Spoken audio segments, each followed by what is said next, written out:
महाराष्ट्र सरकारकडे आज आमदार फोडण्यासाठी 50 कोटी आहे.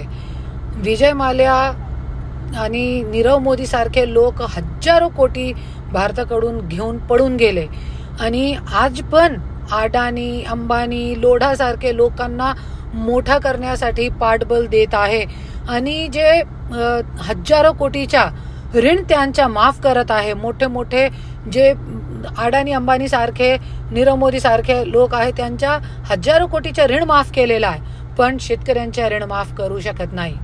आमदार खरीदण्यासाठी 50 कोटी आहे, पण शेतकरी लोकांना देण्यासाठी फक्त 2000, 5000 आणि शक्तीपीठसाठी हजारो कोटी देऊ शकता, पण आमच्या शेतकरीला तुम्ही काय देऊ शकत नाही. आणि आज कुंभचे मेलेसाठी तुम्ही हजारो कोटी देऊ शकता, जे फक्त 1-2 महिन्यासाठी असतात, त्याच्यासाठी तुम्ही हजारो कोटी देताय, पण आमचे शेतकरी बळीराजासाठी काय नाही तुमच्याकडे. तुम्हाला लाज वाटली पाहिजे. एक सरकार म्हणून ज्या लोकांचे मतदानावर तुम्ही निवडून येताय आणि त्यांना तुम्ही बळ देत नाही. आज पुरामुळे आज पूर आला, अतिवृष्टी झाली, त्याच्यामुळे आज शेतकरी हातबळ झालेला आहे.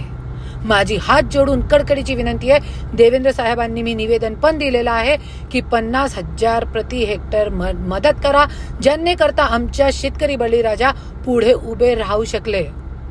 नाही तरी आज लोकांना अन्न पण भेटणार नाही. अरे तुम्ही टेक्नॉलॉजीचा काय उपयोग करणार? जरी तुमच्याकडे, तुमची जनताकडे अन्न नाही आहे तर तुम्ही काय करणार? त्याच्यासाठी आज शेतकरी जे आहे आपल्या देशाचे, आज रीढची हड्डी आहे, सगळं त्यांच्यावरही डिपेंड असतो. त्याच्यासाठी त्यांना प्रबल करा. हे मोठे मोठे बिझनेसमॅन